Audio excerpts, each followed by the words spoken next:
Biografías de los personajes de las estaciones del Metro Santo Domingo Línea 2. Concepción Bona y Hernández.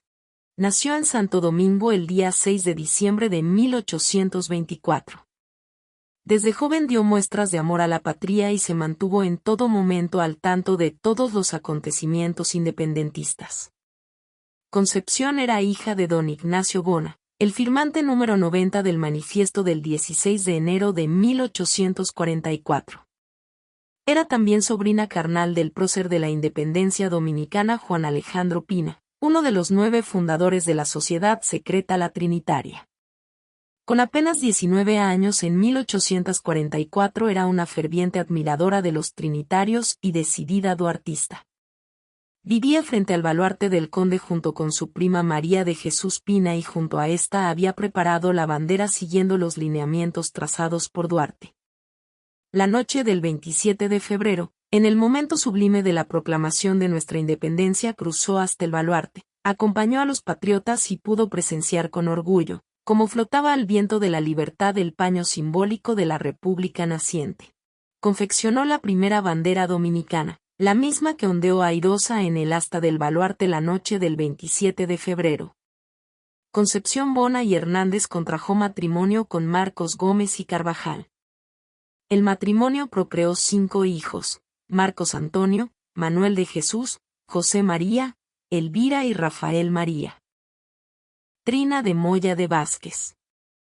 Bautizada con el nombre María de los Ángeles Trinidad Moya Pérez, fue la primera mujer en recibir título de primera dama de la República y fue quien creó el himno a las madres dominicanas.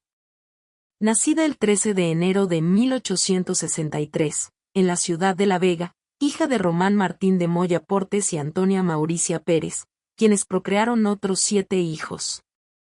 Doña Trina, como se le decía cariñosamente, era pariente del presidente mexicano, Emilio Portes Gil.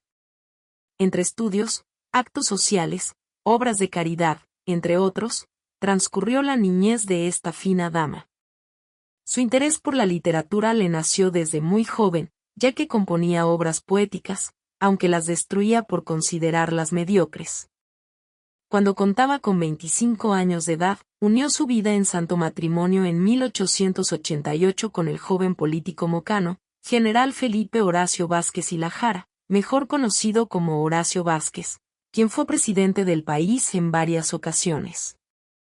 Después de esa unión, la pareja vivió unos años en Tamboril y posteriormente se trasladaron a Moca, lugar donde doña Trina desarrolló una destacada labor cultural.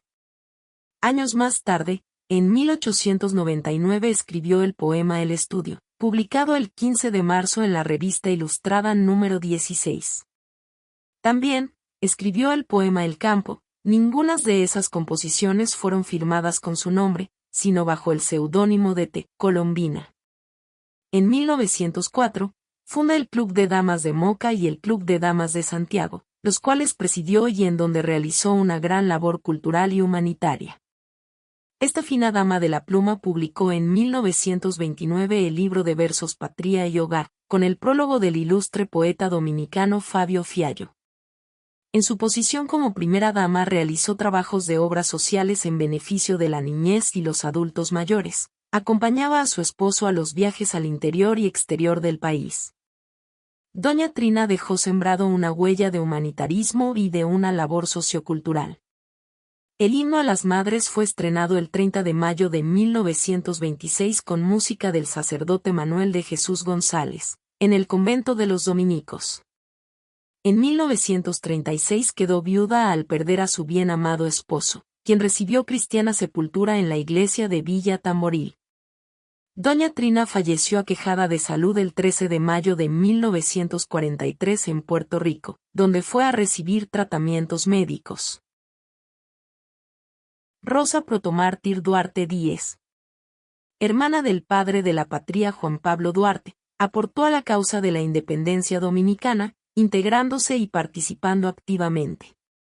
Nació en la ciudad de Santo Domingo el 28 de junio de 1820. Sus padres Manuela Díez Jiménez y Juan José Duarte Rodríguez.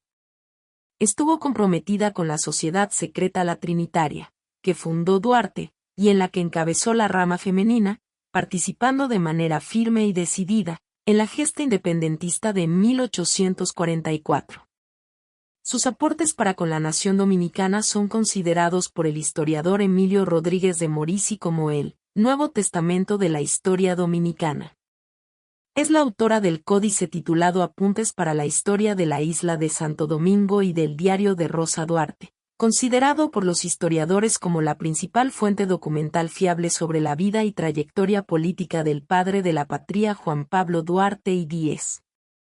En 1845 es condenada al destierro fuera de su patria, deportada junto a su madre y hermanos, abandonando así a su prometido, Tomás de la Concha, quien fue fusilado en 1855 junto a Antonio Duvergé. En su honor, una de las principales calles de Santo Domingo lleva su nombre. La calle Rosa Duarte se extiende desde la Avenida Bolívar hasta llegar a la Avenida 27 de Febrero. Una de las estaciones de la línea 2 del metro de Santo Domingo lleva el nombre de Rosa Duarte en su honor.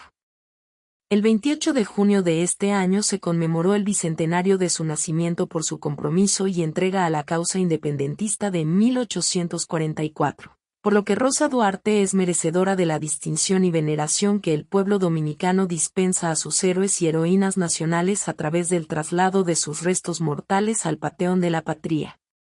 Sin embargo, no ha sido posible localizar los restos mortales de Rosa Duarte en la ciudad de Caracas, Venezuela, por lo que se debe erigir un cenotafio con la inscripción del nombre Rosa Protomártir Duarte Díez hasta tanto sean localizados sus despojos mortales y trasladados a su noble sepultura en el Panteón de la Patria. Ercilia Pepín Estrella. Profesora dominicana, también patriota, civilista y feminista, dedicó muchos años a reformar los programas educativos y sus métodos. Nació el 17 de diciembre de 1886. En la ciudad de Santiago de los Caballeros, República Dominicana. Desde muy joven sintió un verdadero amor por la enseñanza, labor que desarrolló simultáneamente con su veneración por la libertad. Labor en su profesión. Desde los albores del siglo XX, y por más de 30 años, se destacó como profesora y directora de varios planteles de la enseñanza primaria y superior. Experiencia que le permitió reformar profundamente los programas educacionales y métodos pedagógicos, que luego fueron aplicados con gran éxito en su país. Siguiendo las orientaciones de Eugenio María de Hostos, agregó a los planes de estudio de las escuelas primarias el conocimiento de las artes manuales, el canto coreado y la gimnasia, además del dibujo y el uso de mapas. Cuando se trata del devenir histórico de la educación en el área del Caribe, hay que situar en un lugar cimero a la profesora dominicana Ercilia Pepín Estrella, quien por varias décadas se consagró al desarrollo de la escuela y la superación de la mujer en su país. Por su amplia trayectoria en la vida social de la isla caribeña, es necesario señalar que Ercilia Pepín no solo se define desde su gran labor como educadora, sino también en el amplio espectro de su faceta como civilista, patriota y feminista. Trayectoria revolucionaria. Cuando apenas había cumplido 25 años, ya era muy conocida su labor social y se reconocía como una verdadera líder cívica, pues fue la primera en iniciar el movimiento feminista en su país, con la defensa de los derechos de la mujer, y profundizó en el desarrollo de una campaña de carácter patriótico y nacionalista, con la promoción de valores morales. En el libro Vida y obra de Ercilia Pepín, el historiador quisqueyano Alejandro Paulino la califica como heredera indiscutible del pensamiento nacionalista de Juan Pablo Duarte. Advertisement. Durante la ocupación militar de los marines yanquis a Quisqueya, ocurrida desde 1916 hasta el 24 de julio de 1924, Ercilia Pepín se enfrentó con entereza a quienes hollaron el suelo patrio. Por esa época se solidarizó con el Movimiento de Liberación de Nicaragua y su líder, Augusto César Sandino. También en 1927 colaboró con el Comité Pro Libertad y Democracia de la vecina República de Haití, durante el gobierno de Joseph Louis Borno. Aunque en 1930 le aquejaba una vieja dolencia renal, que años más tarde fue la causa de su muerte, Ercilia se enfrentó con valor al gobierno dictatorial de Rafael Leónidas Trujillo, que en ese momento asumió la presidencia y durante varias décadas asoló al país con mano dura. 2 años después, Los matones asalariados del gobierno trujillista asesinaron al profesor Andrés Perezco, en una emboscada criminal. Ante el hecho, Ercilla respondió con una acción solidaria y en señal de protesta y duelo, izó la bandera nacional a media asta, frente a la escuela que dirigía. Por ese gesto fue acusada de oposicionista y enemiga del gobierno dictatorial, por lo que de inmediato fue expulsada de la dirección del plantel donde trabajaba. No obstante, continuó su lucha hasta su deceso. Muerte. El 14 de junio de 1939, a pesar de la brutal opresión, sus restos mortales fueron acompañados hasta el cementerio por una amplia manifestación del pueblo, que la reconoció como la madre espiritual de Santiago de los Caballeros, República Dominicana. El cantante barítono dominicano Eduardo Brito, 1906 a 1946, fue mundialmente conocido por su voz y su éxito en los escenarios de muchos países interpretando óperas y zarzuelas. Nació el 22 de enero de 1906 como Eleuterio Brito en la provincia Puerto Plata. Provenía de una familia pobre y durante su infancia trabajó como limpiabotas y vendía dulces. Cuando era un adulto joven, sus dotes musicales se hicieron evidentes. En 1926, el compositor dominicano Julio Alberto Hernández ayudó a convertir a Brito en el gran cantante barítono que es recordado, y en 1927, atrajo de los medios dominicanos cuando cantó en un banquete en honor a varias figuras políticas de la época. En 1928, se casó con la vedette Rosa Elena Bobadilla, y fue en la gira con Los Internacionales, en el Caribe.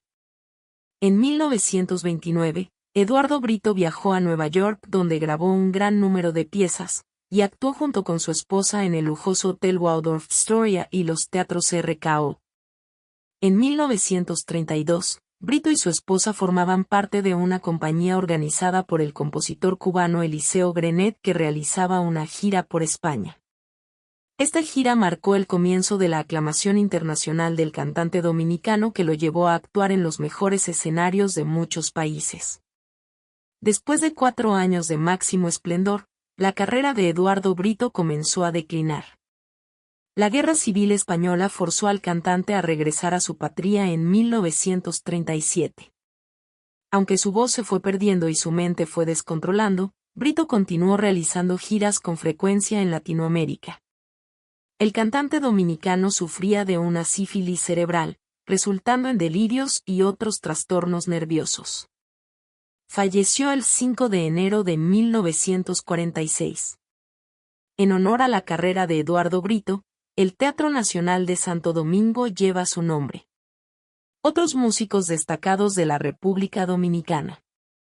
Johnny Ventura el Caballo Mayor, 1940 a 2021, cantante y líder de banda de merengue y salsa que inició su carrera a los 16 años de edad y se le ha comparado con el cantante estadounidense Elvis Presley. Recibió el premio Grammy Latino al mejor álbum de merengue /bachata 2004 por su álbum Sin Desperdicio. Fue alcalde de Santo Domingo de 1998 a 2002. Víctor, 1948 a 2020, guitarrista, cantante y compositor que fue fundador del grupo musical Nueva Forma en los años 70. Es reconocido como un compositor de alta sensibilidad humana cuyas canciones han sido interpretadas por distinguidas figuras de la canción popular como Diango, Mili Quesada, Celia Cruz y Azúcar Moreno, entre otros. Joseito Mateo, 1920 a 2018, una de las grandes leyendas del merengue dominicano que empezó su carrera en los años 1930. Es conocido como el rey del merengue y el Diablo Mateo. Ha hecho grandes aportes al merengue dominicano y su estilo innovador se caracterizó por su particular forma de bailar y cantar. Manuel de Jesús Galván. Nació en Santo Domingo en 1834, político y novelista dominicano, uno de los más genuinos representantes de la novela histórica en su país y en Hispanoamérica. Partidario decidido de la anexión de Santo Domingo a España, Manuel de Jesús Galván estuvo al servicio del presidente Pedro Santana como secretario particular y conoció después los rigores del destierro. Posteriormente los acontecimientos de su país mejoraron su situación, y durante la efímera presidencia de Ulises Espaillat 1876 ejerció como secretario de Relaciones Exteriores. De 1883 a 1889 fue presidente de la Suprema Corte de Justicia. En 1891 representó a Santo Domingo en los Estados Unidos, y en 1893, en el segundo mandato del presidente Ulises Euraux, fue de nuevo secretario de Relaciones Exteriores. Formado en su país, Galván vivió algún tiempo en Europa y conoció España. Hombre de espíritu liberal y europeizante, escribió su gran novela histórica, Enriquillo 1879, sin preocuparse tanto del escenario y del paisaje dominicano como de los acontecimientos y de la fidelidad documental en la narración. De ahí que esta obra, considerada en ocasiones la mejor novela histórica de Hispanoamérica y que posee en efecto una alta jerarquía literaria, no esté debidamente ligada a la intimidad de su país natal. De hecho, el autor se muestra inquieto ante la idea de que pueda ser tildado de indiófilo, a pesar de lo cual es lo indígena lo que vive intensamente en las páginas de la novela y la llena de vigor, de verdad y de sentido histórico. Enriquillo refiere los hechos ocurridos en la isla durante el siglo XVI, describiendo las vicisitudes del proceso de conquista que siguió al descubrimiento de América, desde la llegada de Nicolás de Obando hasta la justa rebelión del último cacique de la isla, Enriquillo. Galván se basó en la historia de las Indias del padre Bartolomé de las Casas y en otros cronistas, y logró una prosa pulcra, de ritmo lento y solemne. La labor periodística de Galván se encuentra dispersa, entre otros, en semanarios dominicanos como La Razón, El Oasis y El Eco de la Opinión, y en la España Radical de Puerto Rico. Además de un prólogo a los escritos de Espaillat, publicó un folleto titulado El arreglo de la cuestión dominico-española 1880. Horacio Vázquez o Vázquez, nació en la ciudad de Moca en 1860, Puerto Rico, 1936. Militar y político dominicano. Presidente provisional en 1899, en el golpe militar de 1902 expulsó al presidente Jiménez y reasumió la presidencia, 1902 a 1903, con el apoyo del Partido Nacional. Se retiró con la ocupación estadounidense de 1916. Hasta que en 1924 volvió a ocupar la presidencia con el beneplácito de las tropas de ocupación, que abandonaron la isla. La prórroga de su mandato 1927 originó una revuelta de la Guardia Nacional encabezada por Rafael L. Trujillo, que lo derrocó en 1930. Hijo de Basilio Vázquez y Ramón Alajara, en sus primeros años compartió las labores agrícolas con las comerciales, que realizaba en el establecimiento de su padre, un rico comerciante de la ciudad. Se inició en la política en defensa de la causa de Ulises Euraux, a quien años después, en 1899, contribuiría a derrocar, formando parte, junto a su primo Ramón Cáceres, de la conspiración que culminó con la muerte del dictador. Derrotados los lilicistas, nombre que recibían los partidarios de Euraux, apodado Lilis, Horacio Vázquez ocupó por breve tiempo la presidencia de la República, hasta la asunción de Juan Isidro Jiménez. Vázquez pasó entonces a la vicepresidencia y a delegado del gobierno en el Cibao. No tardaron los intrigantes en provocar diferencias entre los mandatarios del país, y el 25 de abril de 1902 Horacio Vázquez lanzó una proclama contra Jiménez, quien capituló a favor de Vázquez. Este, a su vez, fue obligado por los lilicistas a exiliarse en Cuba en 1903. A su regreso fue designado nuevamente delegado del gobierno en el Cibao. Para entonces Ramón Cáceres, quien ocupaba la vicepresidencia en el gobierno de Carlos Morales Languasco, pasó a ejercer la primera magistratura. Unos meses después de la muerte de Cáceres, ocurrida el 11 de noviembre de 1911, Vázquez encabezó una revuelta contra el gobierno de Eladio Victoria. Aunque no se hizo con el poder, logró un liderazgo nacional que hizo que en todo el país se oyera frecuentemente y viva Horacio. Horacio, o que entre el mar. En 1924 Vázquez ganó las elecciones a Francisco J. Peinado. Su vicepresidente será un honrado político, Federico Velázquez. Poco antes de cumplirse el periodo de gobierno, los horacistas, con su jefe virtualmente imposibilitado de gobernar por enfermedad, intentaron prolongar el periodo presidencial. Federico Velázquez no aceptó y dio por terminado su periodo. Se produjo entonces el golpe de Estado encabezado por Rafael Leónidas Trujillo 1930, quien se hizo con el poder. Horacio Vázquez salió hacia Puerto Rico, donde falleció en 1936. Ramón Cáceres. Nacido el 15 de diciembre de 1866 en Moca, República Dominicana. Hijo de Manuel Altagracia Cáceres, asesinado en 1878 por orden de Ulises Euraux cuando iba a ocupar la presidencia de la República. Formó parte en la política dominicana junto a su primo Horacio Vázquez en oposición al dictador Euraux, 1882 a 1884, 1887 a 1889. En 1899 encabezó el grupo que asesinó al dictador. Formado un gobierno provisional en la ciudad de Santiago, fue ministro de Guerra y Marina, y más tarde gobernador de Santiago y vicepresidente. En 1906 llegó a la presidencia de la República. Durante su mandato confirmó el protectorado estadounidense y el llamado modus vivendi, que caracterizó las relaciones con Estados Unidos. Practicó una política represiva para mantenerse en el poder. En 1908, año en el que fue reelegido, aprobó una nueva constitución. Ramón Cáceres fue asesinado en Santo Domingo el 19 de noviembre de 1911 por un grupo de jóvenes opositores. Mauricio Báez de los Santos fue un dirigente sindical, defensor de las libertades sindicales y luchador por el reconocimiento de los derechos de los trabajadores de la caña en la República Dominicana. Mauricio Báez, hijo de Daniel Báez y de Julia de los Santos, nació en Sabana Grande de Palenque el 23 de septiembre de 1910. Luego su familia se trasladó al municipio cabecera San Pedro de Macorís. Allí, Báez trabajó en una bodega del Ingenio Colón y, luego, como muellero en el puerto de esa ciudad.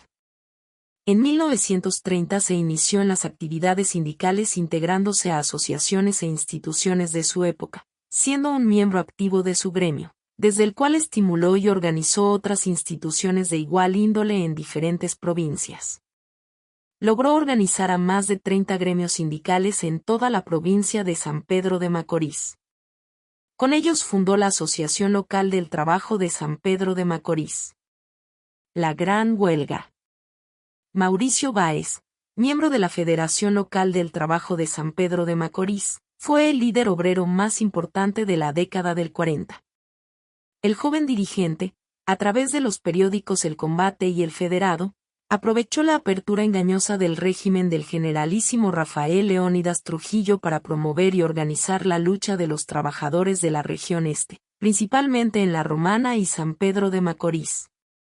El acontecimiento más importante de la vida de Báez fue la llamada huelga azucarera ocurrida el 7 de enero de 1946. Cuando los obreros de La Romana y de San Pedro de Macorís se lanzaron a las calles en una huelga indefinida, exigiendo el aumento de sueldo y el cumplimiento de la jornada de trabajo de 8 horas diarias.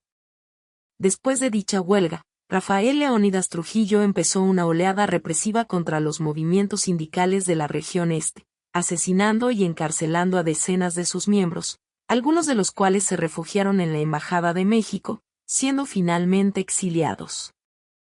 Entre ellos se cuenta a Mauricio Báez. Desaparición y muerte. El 8 de diciembre de 1950, agentes encubiertos se presentaron en la casa No. 08 de la calle Cervantes, en La Habana, Cuba, donde secuestraron a Mauricio Báez, de quien no se supo nada más. Rafael Tomás Fernández Domínguez. Nació en la comunidad Amajagua de la provincia Valverde. Fueron sus padres el general del Ejército Nacional, Ludovino Fernández y la señora Herminda Domínguez. De joven se interesó por la carrera militar. El 17 de marzo de 1953, A los 19 años abandonó los estudios de ingeniería en la Universidad de Santo Domingo e ingresó al Ejército Nacional como raso. Tomó la decisión en contra del deseo de su padre, quien prefería que siguiera sus estudios universitarios. Al poco tiempo ingresó a la Escuela de Cadetes donde se graduó en Ciencias Militares. El 22 de agosto de 1955 fue ascendido a segundo teniente. En 1957, Rafael Fernández Domínguez hizo un curso de computaciones geodésicas, en la Escuela Cartográfica Fort Clayton, en la zona del Canal de Panamá. En febrero de 1958, fue transferido del Ejército Nacional a Aviación Militar Dominicana. Allí estuvo asignado a la tercera y quinta compañías de fusileros, a la compañía de tanques y en la Academia Batalla de las Carreras, encargado de la biblioteca. En abril de 1959, Rafael Fernández Domínguez fue ascendido a primer teniente y el 25 de agosto de ese mismo año fue ascendido a capitán y prestó servicios en la batería de morteros del Centro de Enseñanza de las Fuerzas Armadas.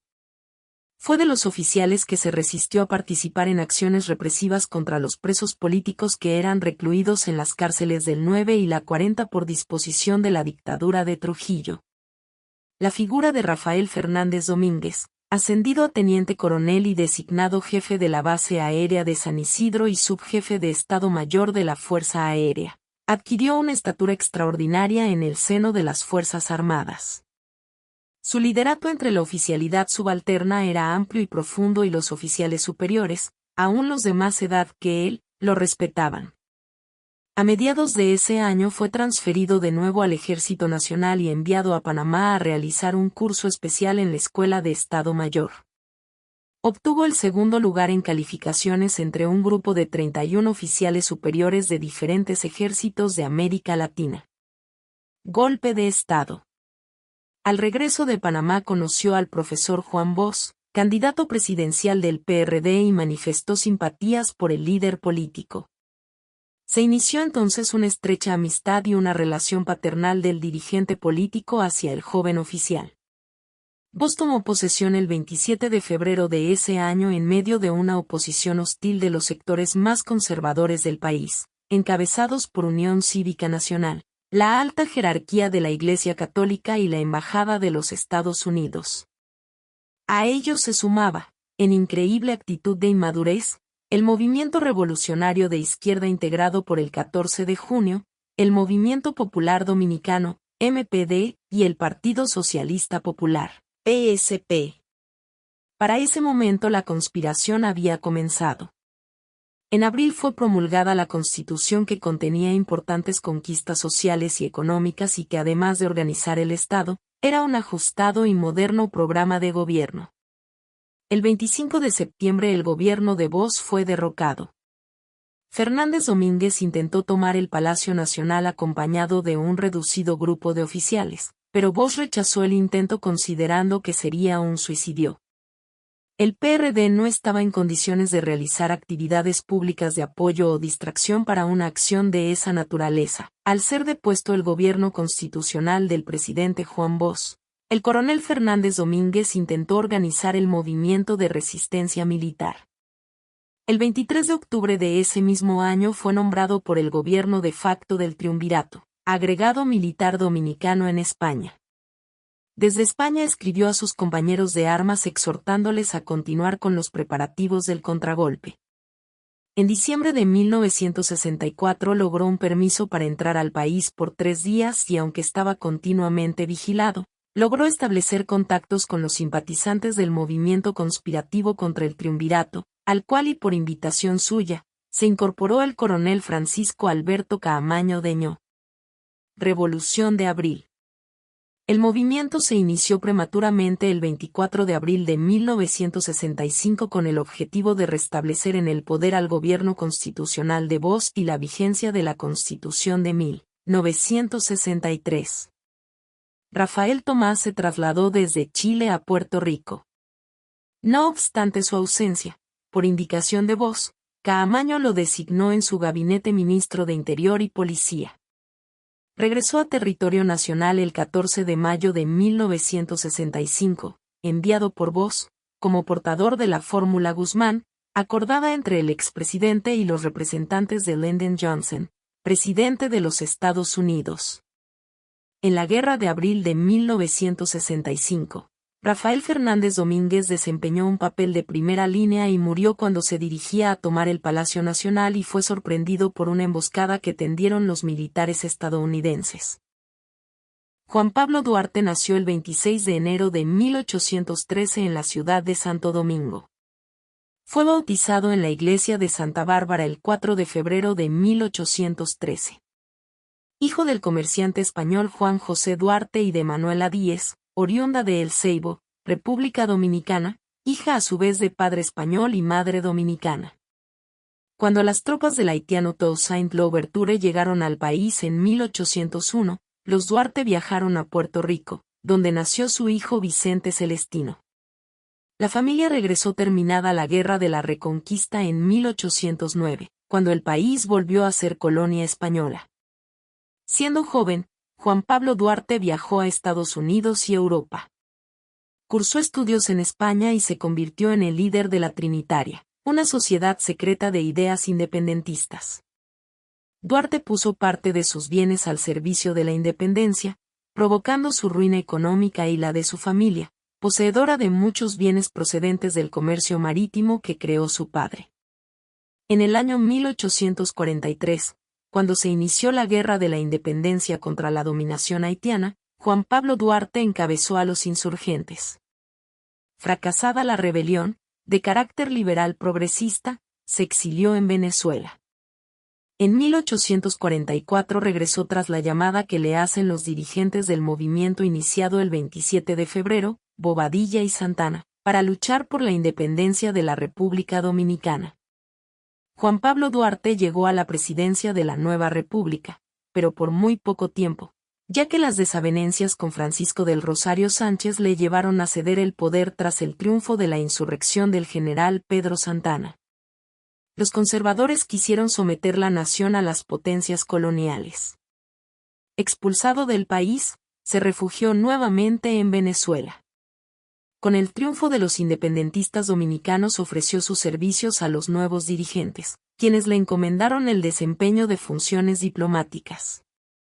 El 24 de marzo de 1864, regresó a Santo Domingo para ponerse a las órdenes del gobierno restaurador en armas de Santiago de los Caballeros, que lo nombra su representante con la misión de obtener apoyo de Venezuela y otros países en la lucha contra España. El 19 de febrero de 1875, el presidente Ignacio María González le pide retornar a la patria. Permanecía en Venezuela, donde fue bien recibido junto a su familia, subsistiendo con los ingresos de una fábrica de velas. Juan Pablo Duarte falleció el 15 de julio de 1876 en Caracas. En 1884, sus restos mortales son trasladados a Santo Domingo. El 27 de febrero de 1944 sus restos, junto a los de Sánchez y Mella, son sepultados en la Puerta del Conde, altar de la patria. Juan Ulises García Saleta.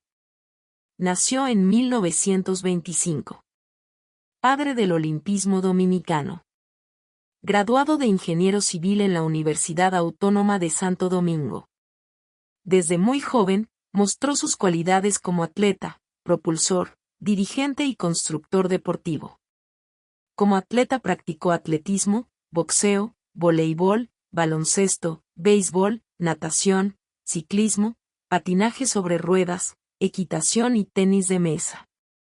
Primer presidente del Comité Olímpico Dominicano, COD, elegido mediante votos después del ajusticiamiento de Trujillo. Como presidente de ese organismo, encabezó la primera delegación dominicana que asistió a unas Olimpiadas, acompañando a Alberto Vielgringoff Torres en Tokio, Japón. Ideólogo y máximo responsable de la construcción del Centro Olímpico Juan Pablo Duarte y de la celebración de los 12º Juegos Centroamericanos y del Caribe de 1974 que, según los entendidos, marcaron el desarrollo del deporte en el país. Fue miembro de la Organización Deportiva Centroamericana y del Caribe, ODECABE, y de la Organización Deportiva Panamericana, ODEPA. Alcanzó la posición de ministro de Deportes y fue llevado al Pabellón de la Fama del Deporte Dominicano por sus logros como propulsor. Su mayor logro fue encabezar la campaña que hizo posible la celebración en esta ciudad de los 12º Juegos Centroamericanos y del Caribe, evento que marcó el despegue deportivo en el país. Freddy Veras Goicó fue un comunicador que entregó en alma y corazón cada una de las actividades que realizó.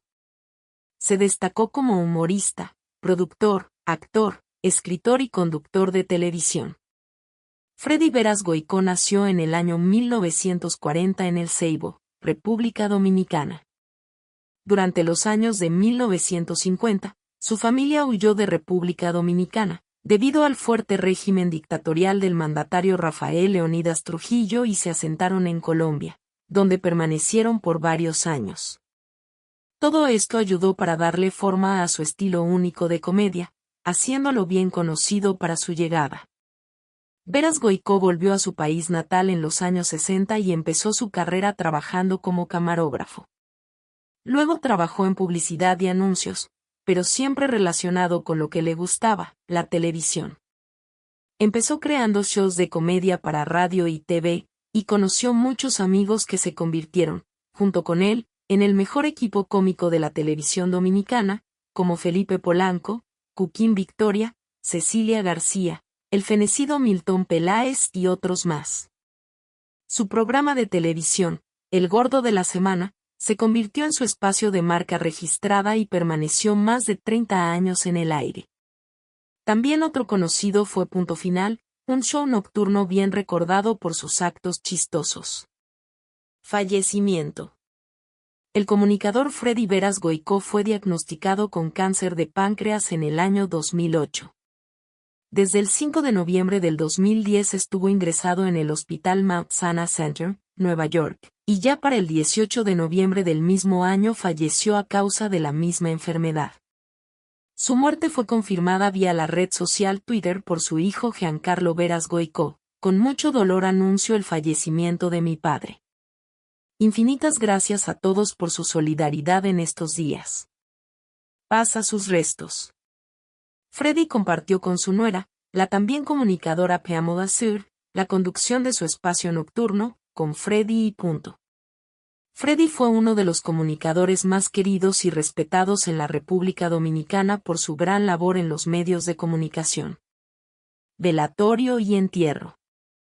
La muerte del humorista entristeció a todo el país. Muchos de los dominicanos esperaron hasta que trasladaron su cuerpo desde Nueva York para darle su último adiós, quien fue sin lugar a dudas uno de los defensores de los derechos del dominicano. Los restos del productor Veras Goicó fueron expuestos en el Palacio de Bellas Artes, desde las 9 de la mañana.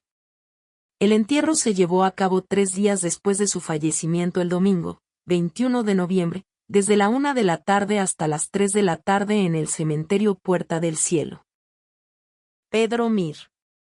Nació en San Pedro de Macorís en 1913. Escritor dominicano considerado uno de los poetas más relevantes de la literatura dominicana contemporánea. En su juventud ejerció el magisterio en su ciudad natal, donde escribió sus primeros versos. Más tarde, en 1937, el rotativo Listín Diario publicó por primera vez algunas de sus composiciones. Trasladado por motivos de estudios a la capital, Pedro Mir cursó Derecho en la Universidad de Santo Domingo, por la que se doctoró en 1941. En 1947, por problemas de salud y también por razones políticas, la dictadura del general Rafael Leónidas Trujillo, Pedro Mir abandonó el país. Se exilió en México, Guatemala y Cuba, donde publicó Hay un país en el mundo 1949, subtitulada Poema Gris en varias ocasiones. Esta composición, un bello y emotivo canto a su patria, le daría prestigio continental. A partir de entonces se le situó en la poesía comprometida centroamericana, pero siempre desde unos criterios estéticos rigurosos y a la vez profundamente imbricados en el sentir colectivo, plasmados en una poesía social alejada del panfleto político. De regreso a su país fue nombrado profesor de estética de la Universidad Autónoma y se dedicó a la investigación histórica y artística, al ensayo y al periodismo literarios. Su labor y logros literarios fueron continuos. Recibió el Premio Nacional de Historia por su ensayo Las raíces dominicanas de la doctrina Monroe 1974, y el Premio Anual de Poesía por su extenso poema El huracán Neruda 1975. En 1984 el Congreso Dominicano lo declaró poeta nacional, tomando en consideración el conjunto de su obra, y en 1993 obtuvo el Premio Nacional de Literatura. Consciente del valor social de su obra, Pedro Mir organizó o participó a menudo en recitales que trataban de acercar la poesía al pueblo, y que solían contar con una extraordinaria afluencia de oyentes. Su estilo salmódico, de versos largos, combina sabiamente un lenguaje poético matizado con lo anecdótico y la expresión coloquial directa.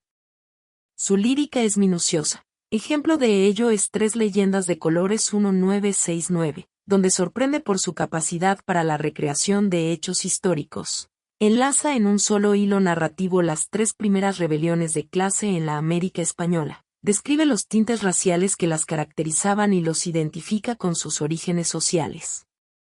Dentro de su producción destacan además 6 momentos de esperanza 1953, poemas de buen amor y a veces de fantasía 1969, Amén de mariposas 1969. El gran incendio 1969, Viaje a la muchedumbre 1971 y el ya citado El huracán Neruda 1975.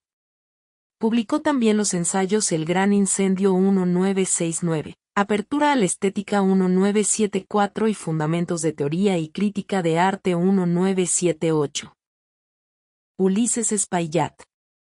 Ulises Francisco Espaillat, Santiago de los Caballeros, 1823 a 1878, político dominicano que alcanzó la presidencia de la República en 1876. Farmacéutico de profesión, su orientación política se encaminó desde la juventud a la defensa de los ideales independentistas dominicanos y a la lucha por el progreso colectivo de su comunidad. Ulises Espaillat participó activamente en la Revolución de Julio de 1857. Que forzó la caída del gobierno de Buenaventura Báez y el regreso a la presidencia de Pedro Santana. También formó parte de las fuerzas que lucharon contra la dominación española de la isla. Se opuso a la anexión a España decretada por Santana, y luchó junto a José María Cabral y Gregorio Luperón en la Guerra de Restauración, 1861 a 1865. Su aportación, tanto económica como intelectual, fue determinante para el triunfo de la recuperación de la independencia y la plena restauración de la República en 1866. A lo largo de su trayectoria institucional ocupó el cargo de ministro de Interior y Policía en el gobierno provisional de José Desiderio Valverde 1858, la presidencia de la Comisión de Relaciones Exteriores en el gabinete de Pepillo Salcedo, septiembre de 1863, octubre de 1864. La vicepresidencia de la República durante el régimen de Gaspar Polanco, octubre de 1864, enero de 1865, y la cartera de Justicia, Instrucción Pública y Relaciones Exteriores bajo la presidencia de José María Cabral. Entre 1866 y 1868. Finalmente, el 29 de abril de 1876 asumió la presidencia del país con un fuerte apoyo popular.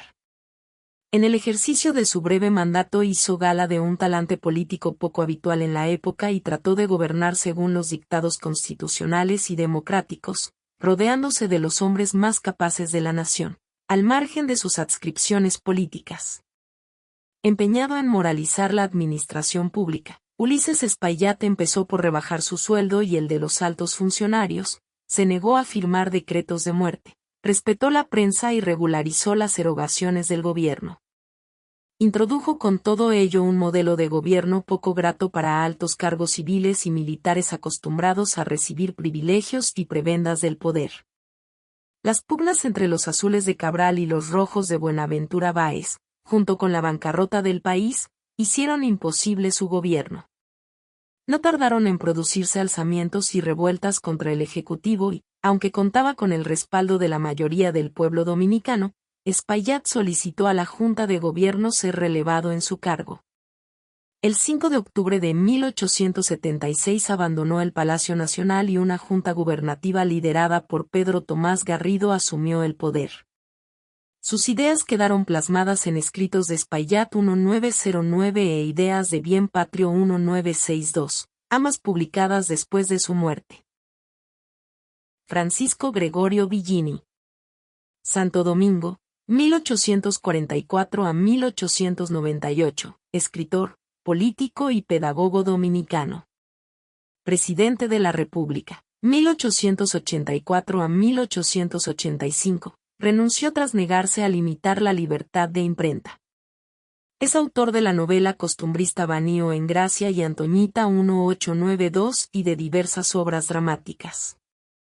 Militar, legislador, periodista y narrador, Francisco Gregorio Villini fue discípulo del arzobispo Meriño. Era muy joven cuando participó en la Guerra de la Restauración, en la que cayó prisionero de las tropas españolas. En 1865 fue canjeado como parte de los acuerdos con las tropas de ocupación.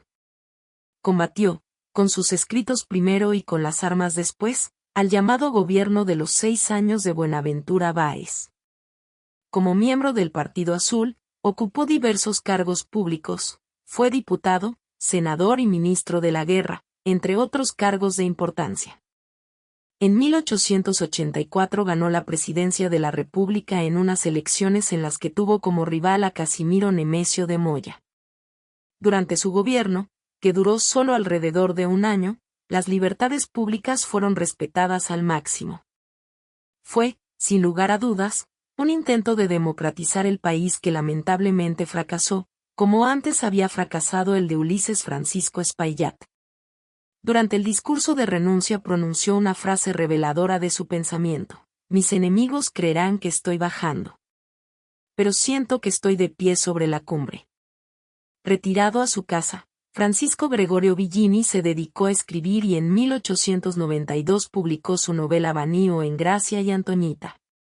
Antes de alcanzar la presidencia de la República había publicado, en 1882, Amor y Expiación.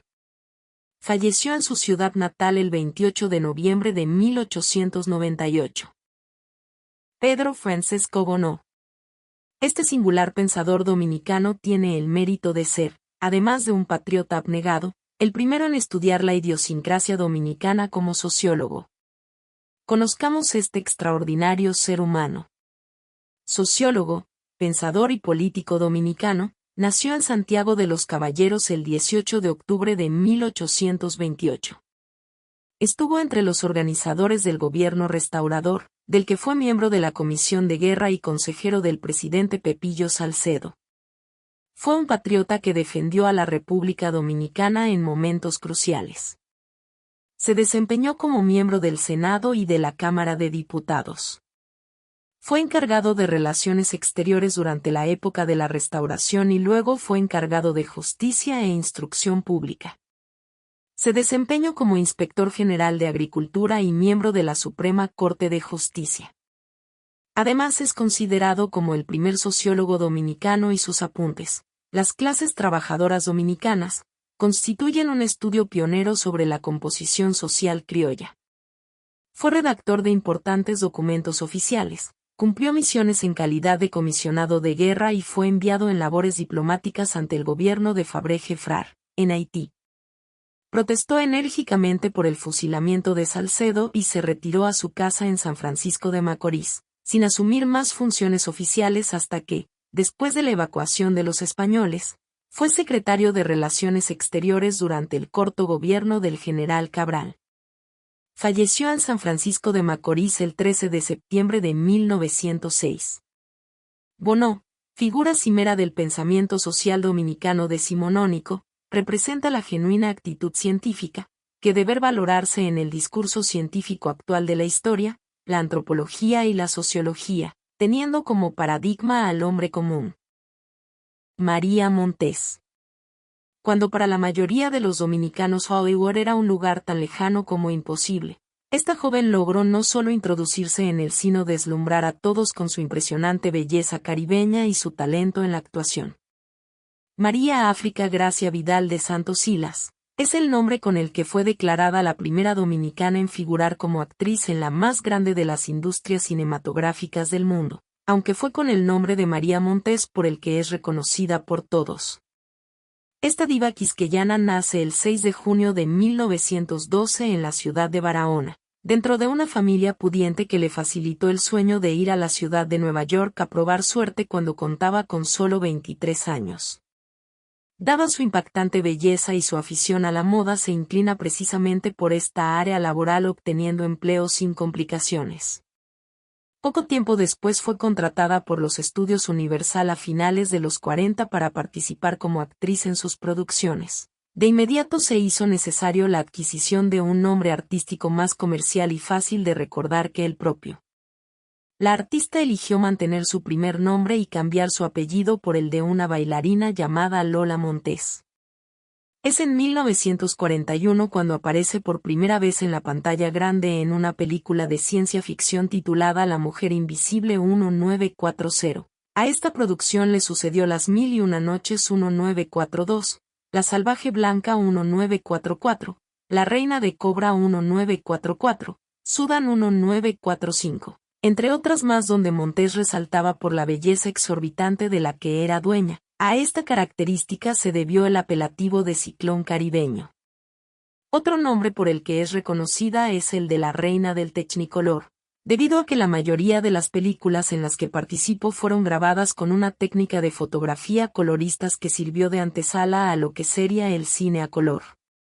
Durante su corta existencia estuvo casada en 2 ocasiones. Primero con el norteamericano William McPheeters, con quien estuvo por 5 años, y luego con el actor francés Jean-Pierre Amat, con quien procreó una hija, que luego se convertiría en actriz siguiendo los pasos de sus padres. Con tan solo 39 años María fallece de manera repentina tras sufrir un ataque al corazón y ahogarse en su bañera. Sin embargo, quedó inmortalizada en la historia del cine hollywoodense así como en su natal República Dominicana, nación de la que fue embajadora con su talento durante toda su carrera artística.